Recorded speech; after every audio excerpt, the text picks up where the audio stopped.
Bienvenidos todos a un nuevo capítulo de Calidad Agrícola y seguimos compartiendo en este programa los detalles de lo que fue el Rally de la Soja Mariscal 2023. Hoy vamos a tener más detalles del trabajo que están realizando en la estancia Palmeiras. Punto de partida, punto de largada del Rally de la Soja de este año, experiencias de integración productiva, pruebas con varios materiales de trabajo allí en el rubro agrícola en el Chaco paraguayo. Empezamos este nuevo capítulo de Calidad Agrícola.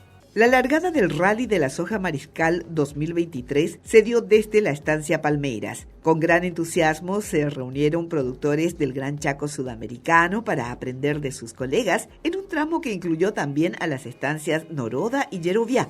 En Palmeiras se presentaron campos convertidos de la pecuaria a la agricultura. En una primera estación demostraron y compartieron datos sobre parcelas de maíz. Gente de Salta y del Chaco argentino, Santiago del Estero, que venían haciendo maíces tropicales por templados durante todos los años que llevaba la agricultura en esa zona.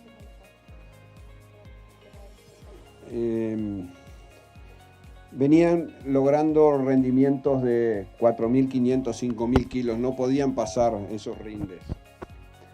Entonces empezaron, junto con el INTA, se empezó a investigar nuevos híbridos, y entre esos híbridos se incluyeron híbridos del sur, híbridos templados. Y los resultados de esa investigación concluyó de que los maíces templados tenían un muy buen comportamiento en el norte argentino.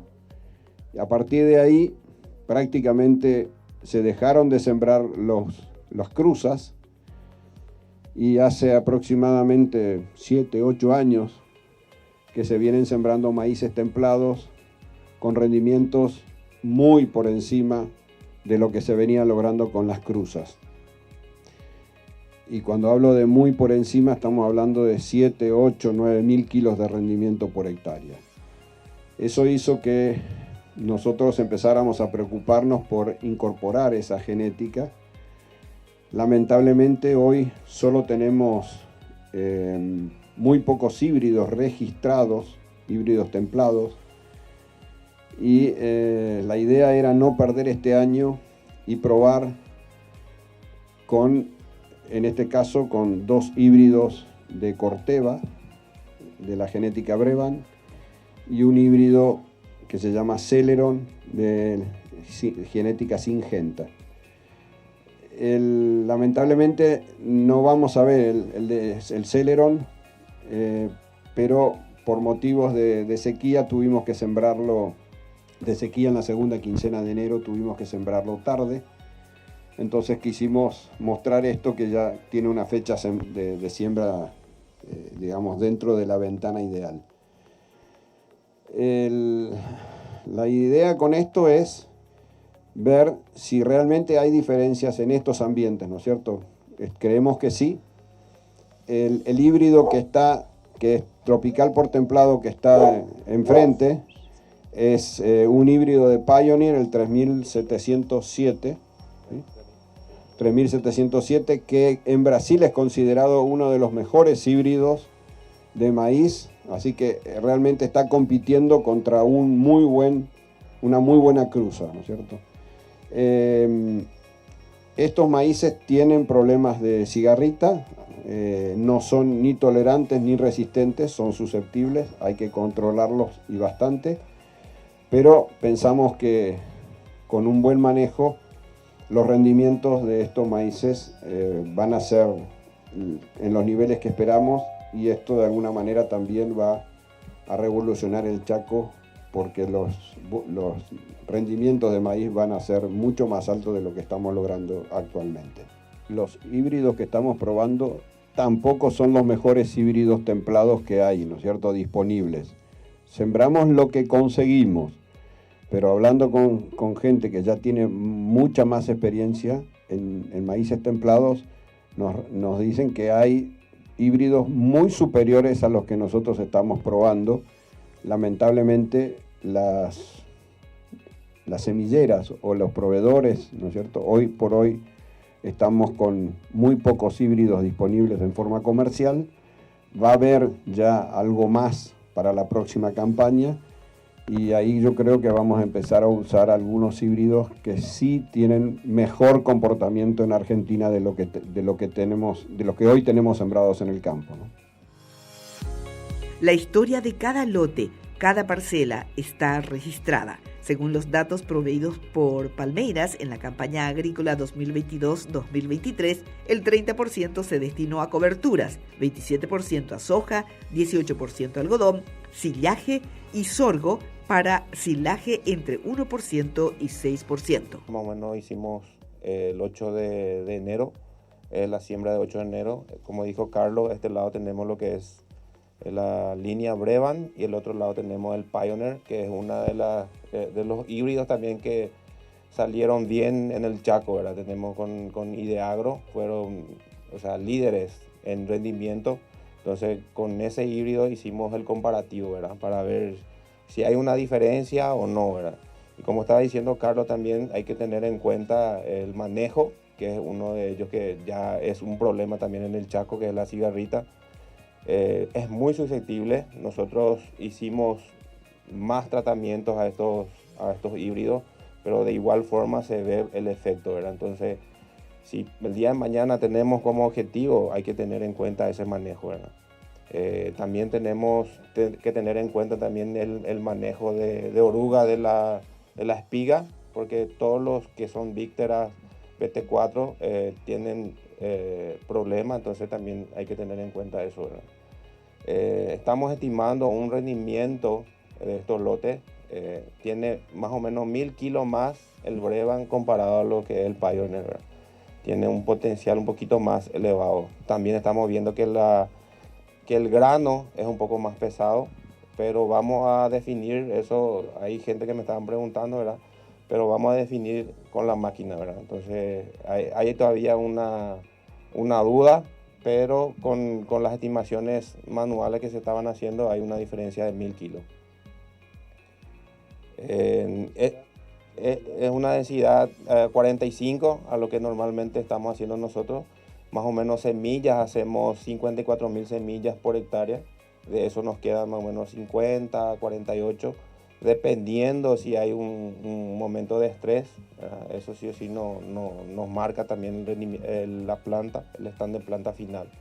Entonces hacemos ese manejo y el próximo, o sea, esta zafra, tenemos también un proyecto de medir un poco la densidad, ¿verdad?, de plantas por hectárea, porque según la gente de Argentina, ellos están haciendo 38.000, 35.000, 45.000 plantas y tienen un rendimiento mayor a lo que es 54.000. Entonces hay algo que estamos teniendo, o sea, que tenemos que tener en cuenta para la próxima zafra, de ir definiendo también densidad de planta. Ahí lo que está preguntando, ellos están en Argentina reduciendo la población, pero haciendo fertilización, ¿verdad? Lo que me está preguntando es si en nuestros casos estamos pensando también. Tenemos pensado también hacer urea y nitrato de amonio, pero vamos a ir definiendo de a uno, ¿verdad? Porque si vamos a hacer todo en una zafra, un poco complicado va a ser. Pero buena la pregunta. Hasta el momento no estamos nosotros pensando usar urea en el campo de maíz. No estamos pensando porque todavía no tenemos un parámetro para decir si es necesario, no es necesario. Hay que ir evaluando y son uno de los proyectos que tenemos todavía para el campo, ¿verdad? Entonces, hicimos 2 años consecutivos atrás, o sea, años atrás, pero tuvimos, como saben, épocas difíciles y no pudimos evaluar, ¿verdad? Entonces, está también en el plan eso. En los últimos 11 años, Palmeiras registró lluvias de entre 410 y 796 milímetros. Con estos registros, tiene lotes con un historial de 11, 10 y 5 años y el de menor antigüedad, 3 años. Así lo presentaron en varias paradas del Rally de la Soja.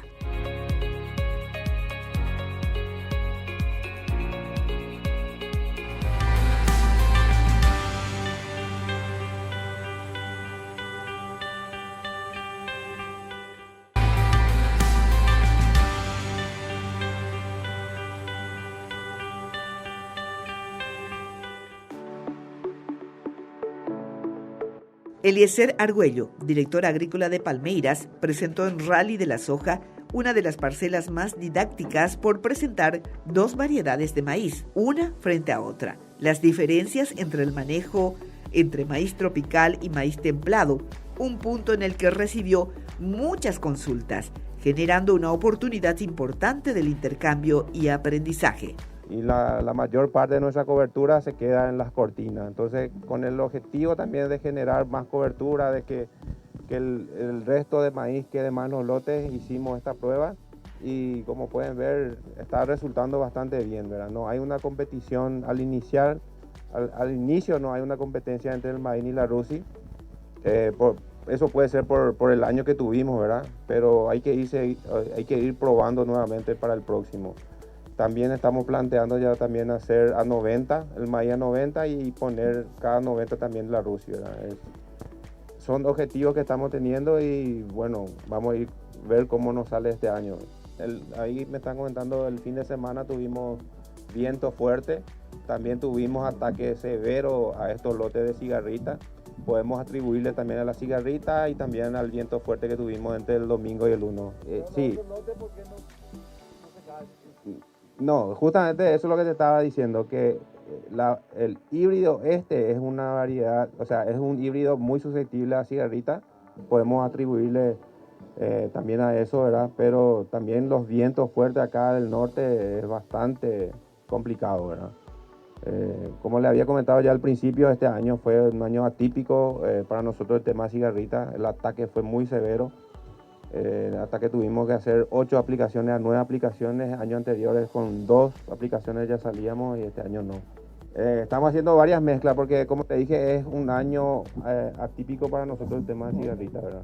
Argüello explicó cómo eligen los cultivos para cada parcela que cuenta con sus propias características. Estamos hablando un poco acá de cobertura, ¿verdad? Y bueno, si nos podés dar así una idea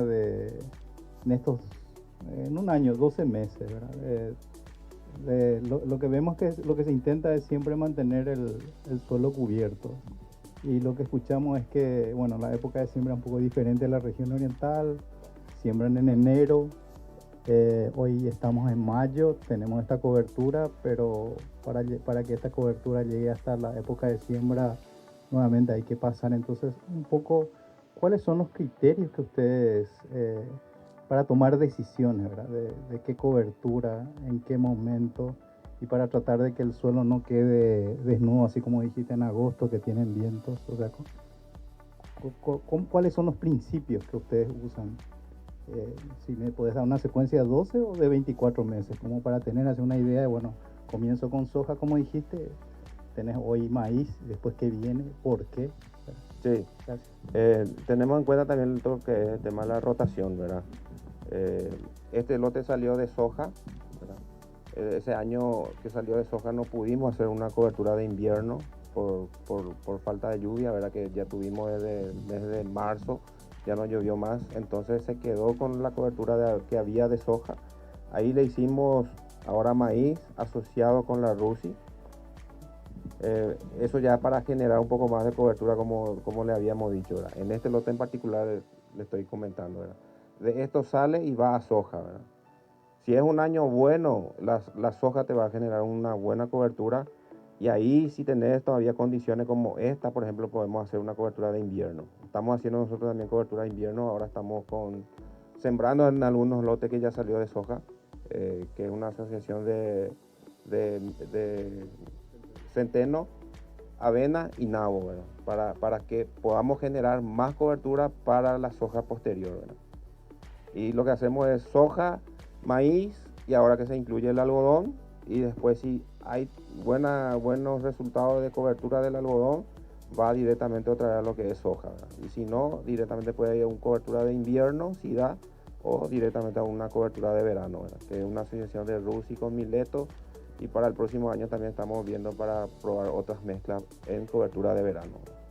Como le había dicho Eduardo, cobertura de verano es todo el periodo de verano y no va ningún cultivo de renta, solamente la siguiente zafra. Hay algunos que están diciendo que ese maíz caído puede ser efecto de chancho. Ahora mandamos a levantar el dron para ver si en el resto del lote está pasando lo mismo, porque si es solo un sector, podría ser chancho. Si es todo el lote, seguramente ha sido el viento, ¿no? Así que esa conclusión la vamos a sacar después de los datos del dron. Uno de los temas consultados en la visita a esta parcela fue la diferencia entre lotes de maíz templado y maíz tropical para manejo de cigarritas. Hicimos la misma aplicación para los dos, porque hicimos en enero. La población de cigarrita casi era nula, poca, pero de igual forma tuvo efecto, ¿verdad? Sí, en las otras que sembramos ya en febrero, sí, esos tuvieron más aplicaciones que las tropicales. Este tuvo 3 aplicaciones para cigarrita. Los otros tuvieron 5 comparado con un templado que tuvo 8 a 9 aplicaciones. Tenemos una estimación de 1000 kilos más la del templado comparado a la del tropical. 5000, 6000. Entonces, pero vamos a definir como le dije en máquina. Pero hay esa diferencia ya de estimación. Nuestros estimadores de rendimiento son muy pesimistas, siempre. Yo no concuerdo con lo que dice Eliezer.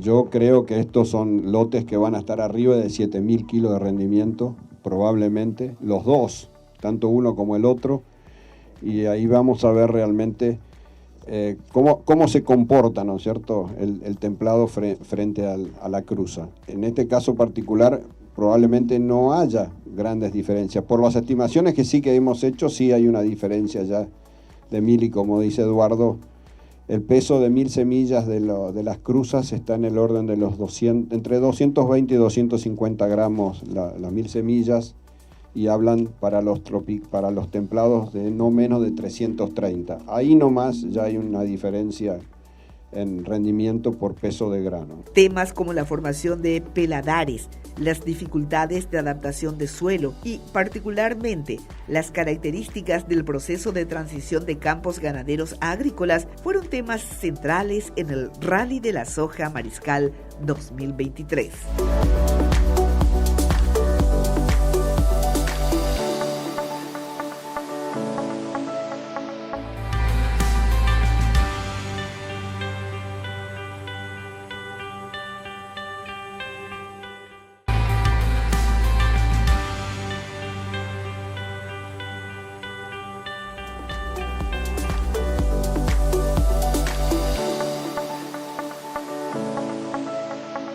Siguiendo el recorrido del Rally de la Soja Mariscal 2023 por la estancia Palmeiras, Eduardo Agüero, gerente de producción, animó a los productores ganaderos a apostar por el consorcio agrícola, compartiendo la experiencia en el campo que trabaja. Nos percatamos que es una buena zona que tiene potencial agrícola. Retiramos el alambre, desecamos el gatón y sembramos soja. En este bloque el promedio fue de 3.500 kilos por hectárea de soja. Después vinieron los 3 años malos, y ahora de vuelta en la revancha tenemos con este maíz. Si bien un año malo, que el promedio fue 920 kilos, fue el promedio de soja, este lote rindió 1.400 kilos de soja. O sea, estuvo por arriba del promedio. Eso quería, para los ganaderos que piensan en algunos lotes para transformar la agricultura, creo que acá pueden notar que sí se puede. Sí, mucho trabajo posterior. Comentó que realizan análisis de suelo para tomar las determinaciones de sus distintos proyectos productivos en la parcela de maíz tropical versus maíz templado. Si bien estamos en la finca Marangatú, que es la finca más antigua, habilitada ya en el 2012, este lote en particular se habilitó recién en la campaña 18-19. Es un bloque nuevo que arrancamos con Rusiciensis, después tuvo 2 años seguidos soja, que justo le tomó los 2 años malos, sumado al año pasado el maíz también, que vemos ahí el rendimiento de 1.300 kilos, igual a la soja que vimos anteriormente sobre el lote de maíz. Tenemos 2 variedades, la 6210 y la Credence 26B36. Que algunos les preguntaban por qué hay tantos peladales y cordones marcados en algunos lotes. Este lote la verdad que sufrió bastante porque habíamos habilitado, como le dije, en la campaña 18 y 19, con una cobertura razonable de Rusicensis, porque tampoco fue muy favorable el clima posterior a la siembra. Eso es otra dificultad que encontramos siempre. Habilitamos el lote, sembramos una gramínea para cobertura, pero también depende, si bien hacemos con humedad, también depende los próximos 15 días cómo viene el clima. Si es bastante caluroso y seco, ahí ya tenemos un arranque de cobertura complicada. Es lo que sufrió un poco este lote, pero mirando el lote en general estaba aceptable para la siembra de soja, entonces nos largamos directamente con soja, que evidentemente, como sabemos, fueron los peores años y sufrió bastante. No llegamos a cosechar la primera soja, ni tampoco la segunda. Recién el maíz pudimos cosechar, un rendimiento muy bajo por la seca, obviamente. Y ahora es el primer lote, o sea, el primer año que vamos a tener una cosecha aceptable de este lote. Y bueno, eso también depende de los peladales, también depende la forma de habilitar el lote. Lo que estamos haciendo ahora es sacar toda la madera que anteriormente la acordonábamos y quemábamos en el cordón. Entonces el fuego concentrado era bastante dañino para el suelo, quemaba todo lo que había. Inclusive podemos ver en algunos lotes, escarbando, vemos todavía ceniza y pedazos de ladrillo, que es la arcilla quemada, ¿verdad? Entonces eso definitivamente mata el suelo. Lo que estamos haciendo ahora es sacar toda la madera, la estamos vendiendo como para carbón. O sea que una carbonería viene, retira la madera y nos deja el lote con el ramaje, que es un fuego mucho más rápido y menos intenso. Entonces eso, hacemos una rastra cruzada o hacemos una plaina. Entonces eso nos ayuda a esparcir bien el fuego o la ceniza que quedó, el daño que hace el fuego. Y eso lo vamos resolviendo o solucionando con las coberturas, ¿verdad? ¿Por qué Rusicensis? Por el hábito de crecimiento que nos ayuda a cubrir un poco más los peladales. No, nada de fertilización. No, todavía no. Hicimos como Eliezer había comentado, empezamos a probar algunos ensayos con urea, sulfato de amonio, pero no tuvimos respuesta. Tuvimos una respuesta contraria, ¿verdad? El mejor rinde tuvimos en los lotes de maíz que no fertilizamos. Pero es por la campaña mala. Ahora deberíamos haber probado de vuelta este año. Lastimosamente no tuvimos tiempo. Pero la idea es seguir haciendo esas pruebas. En soja no hacemos nada en base. Estamos ahora incorporando muchas aplicaciones, fertilización foliar, de micro sobre todo. Sobre la formación de peladares, Agüero no quiso arriesgarse a responder por otros proyectos, pero aclaró cuál es la situación del establecimiento en el que él trabaja según los resultados de análisis de laboratorio. Particularmente el caso nuestro, yo sé que hay otras experiencias que lo atribuyen a hormiga, a sodio, pero en nuestro caso es simplemente un factor físico del suelo.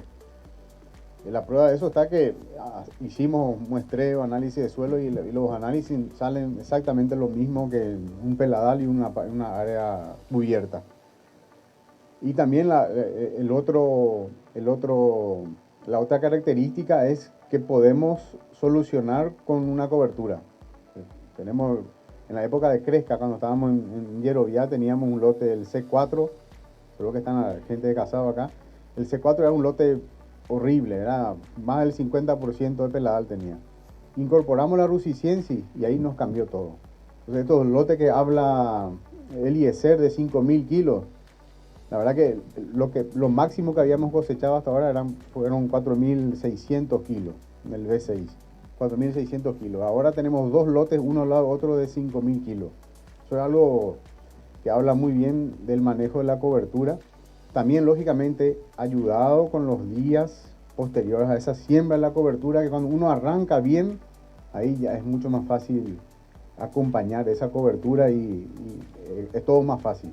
Ya depende de la lluvia nada más. Si no tenés buena cobertura, ya enseguida se manifiesta. Inclusive hay lotes con muy buenas coberturas, que también como la soja, cuando empieza su etapa reproductiva a cargar el grano, la semilla, ahí se manifiestan, vos ves lamparones así más secos, que es área donde hay mucho limo, mucha presencia de limo. Eso es. También en el monte se puede ver, pero en menor intensidad, pero también está. O sea que uno puede concluir entonces que eso ya son formaciones naturales, Exacto. que ya en el monte están. Ya. Y no es problema de eso. Hasta hoy creemos eso y lo vamos demostrando con el logro de cobertura, ¿verdad? Y definitivamente no es problema de sodio. En nuestro caso no. Bueno, acá tenemos dos variedades nuevas que probamos este año. No tenemos un historial de estas variedades en el campo, hicimos primera vez. Entonces, para mostrarle un poco también lo que es la soja, esto fue sembrado el 29 de enero, la última fecha de siembra que tuvimos. Hicimos en seco, porque tuvimos la última lluvia de enero fue el 12 y de ahí nos llovió el 31 de enero otra vez. Entonces ya teníamos ese pronóstico de lluvia para no perder lote, para no perder más lote de soja, hicimos acá en seco. Y por eso se ve algunos peladales, manifestaciones peladales, porque es una siembra que no es típica nuestra, ¿verdad? Pero para aprovechar los últimos días de fecha de siembra nuestra, hicimos esos días, ¿verdad? Este tiene dos aplicaciones de fungicida, una es la de Krypton y otra es un tebuconazole, ¿verdad? Entonces tuvimos presencia de roya, entonces tuvimos que hacer, y se manifiesta mucho también las enfermedades de fin de ciclo. Tenemos lotes, por ejemplo, que estamos cosechando de 5.000 kilos, 4.600, 3.600, que son suelos más antiguos, suelos más estructurados.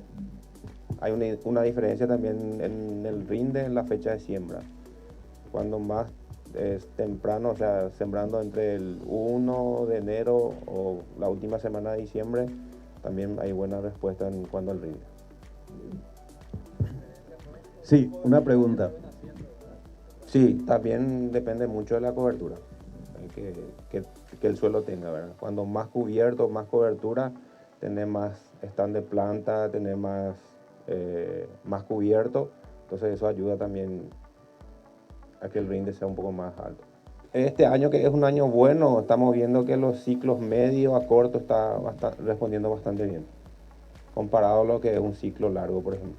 Agüero también respondió a la consulta del porcentaje de recuperación de suelo con Rusiciensis. Hay varios casos, en eso hay lotes que tenemos 30, 40% peladales, y si tiene, como dije, una buena formación de esa Rusi, la siguiente campaña no tenés ningún peladal. Le estaba diciendo más que si tenés un año bueno como esta y tenés una cobertura, recuperas hasta el 95% del lote, puedes recuperar de los peladales. Sí, cada año estamos haciendo, tratando de que la soja acá empiece a nodular, ¿verdad? Pero, ¿cómo te voy a decir? Significativamente no vemos un buen resultado, así tiene bastante nodulación, le ayuda. Todavía no tenemos esa experiencia de estudio, ¿verdad? Pero sí vemos que hay nodulaciones, pero muy pocas, no son muy extensas, o sea, no hay una buena nodulación como en el caso que podemos tener en la región oriental, ¿verdad? Ahí el caso, que también la pregunta va para todos. No logramos nodulación, pero estamos logrando rendimiento de 3.500, 4.000, 5.000 kilos. Entonces, ustedes sabrán mejor que nosotros, o tal vez puedan contestarnos esta pregunta. ¿Es necesario realmente, manifiesta la soja una necesidad de... Claro, porque esos rindes son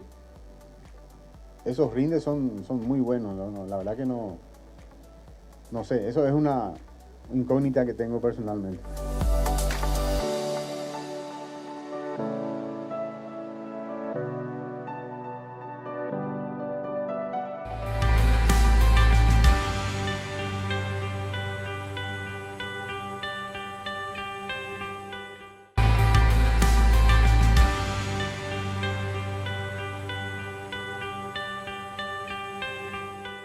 Los costos de producción determinan muchas decisiones en el campo. En este aspecto, la estancia Palmeiras priorizó inversión antes que gasto y el término sustentable fue recurrente en la presentación de cada proyecto que mencionaron de integración agrícola-ganadera. Presentaron parcelas de maíz, soja y pasturas desarrolladas con diferentes periodos de antigüedad de entre 3 y 11 años. Hemos probado de todo, desde inoculante en turba, inoculante líquido, con protector, sin protector, simple dosis, doble dosis, todo lo que se pueda probar ya lo hemos probado. La verdad, siendo honesto, los únicos 2 años que vimos algo más de nodulación que el resto fueron los 2 años que tuvimos con turba. Lamentablemente ya los inoculantes prácticamente ya no vienen más en turba y dependemos de lo que hay en el mercado. Y no viene turba por el costo, ¿no? de la materia prima, de la turba en sí, que está muy cara y ya las empresas ya no la utilizan. Pero las bacterias, en los momentos en que nosotros sembramos, tenemos temperaturas de 50 grados en el suelo. Las bacterias, ustedes saben que son seres vivos y trabajan sobre la base de 36 grados de temperatura como nosotros. Entonces, parecería que la turba permite una mayor sobrevivencia que el medio líquido, ¿no es cierto? Pero eso es lo que hay hoy, es lo que estamos usando. Ahora, volviendo a lo que dice el ingeniero Agüero, la verdad que seguimos utilizando porque seguimos utilizando y no porque pensemos que realmente el inoculante nos está aportando el nitrógeno que la soja necesita. Ahora, por otro lado, ayer en el viaje hablábamos justamente de la fertilización en maíz y nosotros vemos el maíz y el maíz, que es un cultivo que manifiesta las deficiencias fácilmente y rápidamente cuando existen, le dicen el doctorcito al maíz, ¿no es cierto?, porque es el que manifiesta las deficiencias. No vemos síntomas de falta de nitrógeno en los maíces. Entonces, evidentemente creemos, hay que probarlo, que está habiendo una naturalización de bacterias, ¿no es cierto?, que de alguna manera están asimilando, fijando nitrógeno, y eso es lo que está ayudando a que el maíz también se desenvuelva con buenos rendimientos. En esos 11 años, los primeros 4 son años de estructuración de suelos. Los rendimientos normalmente en el segundo año, porque el primer año va Russiciensis, en el segundo año de cultivo, por lo general arrancan entre 1.500 y 1.800 kilos, dependiendo de los factores climáticos, ¿no es cierto? Al tercer año eso sube más o menos a 2.000, el cuarto año lleva cerca de 2.500 y a partir de ahí ya, si tuvimos buena cobertura, logramos una buena estructuración y los rendimientos suben, ¿no es cierto?, hasta 3.000 o más. Ahora, hemos tenido en estos 11 años 4 años secos. Uno que fue el 12-13, que cosechamos 200 kilos, y los últimos 3 de sequía, que tuvimos 320, 570 y 920. Sumando todos esos rendimientos, hoy nuestro promedio está en 1.800 kilos por hectárea. Ahora, como ves, estamos con pisos, ¿no es cierto?, de 1.300, pero estamos con techos de 5.000. Ahora, bueno, ese es más o menos el... Y de esos, una pregunta que seguramente se estarán haciendo es ¿cuánto cuesta todo esto?, ¿no? Porque eso en definitiva es lo más importante. Hasta el año pasado, con el valor de la soja del año pasado de $600 la tonelada, estábamos en 800 kilos de costo. Si lo consideramos históricamente, debemos andar más cerca de los alrededor de 1.100 probablemente, de costo histórico. Este año, con el valor de la soja este año, estamos en 1.000 kilos. Es decir que si logramos esos 1.800 promedio histórico, estamos con un margen de 800 kilos de soja, que llevado al valor de la soja de hoy, de un poco menos de $500, estamos hablando de $400 de margen por hectárea, ¿no es cierto?, con 1.800 kilos. Ustedes imagínense si el rendimiento pasa para arriba, cuál es el margen que se pueden lograr. El equipo de Palmeiras también incursiona en el cultivo de algodón como rubro de renta con el objetivo de manejar varias opciones de ingresos ante la posibilidad de que se vean afectados de forma negativa por el clima. Nosotros incorporamos, o sea, después de 3 años malos, el directorio bastante preocupado y los accionistas más que los directores se preguntaban por qué después de haber tenido 3 años de 3.500 kilos de promedio, pasamos a tener 3 años como los que tuvimos. Entonces el planteo fue minimizar riesgos. Y para minimizar riesgos tomamos 2 decisiones políticas. Una, incorporar el algodón como una forma de mitigar el riesgo climático de la soja, que lo tiene. Y la otra es irnos a la otra zona. Porque por lo general, cuando acá tenemos buenas lluvias, en la región oriental pasa lo contrario. Salvo el año pasado, que fue general para todo el país, en general las condiciones climáticas son diferentes entre la región oriental y el Chaco. Entonces estamos buscando campo para arrendar o para comprar en la región oriental con la idea de tener huevos en distintas canastas, por decirlo de alguna manera, ¿no? La última parada fue un lote que cambió de rubro debido al clima. Este era un lote para algodón, pero ya no se llegó a sembrar en fecha. Entonces, por ese motivo fue lo que hicimos Mileto solo, ¿verdad? Ahora estamos viendo probar para hacer el dolo. Con eso es generar un poco más de volteo del Mileto, que vaya cubriendo los peladales. Y para septiembre y octubre, con las primeras lluvias, tratar de que la semilla que generó pueda otra vez emerger. Entonces podamos ir generando más cobertura para este lote.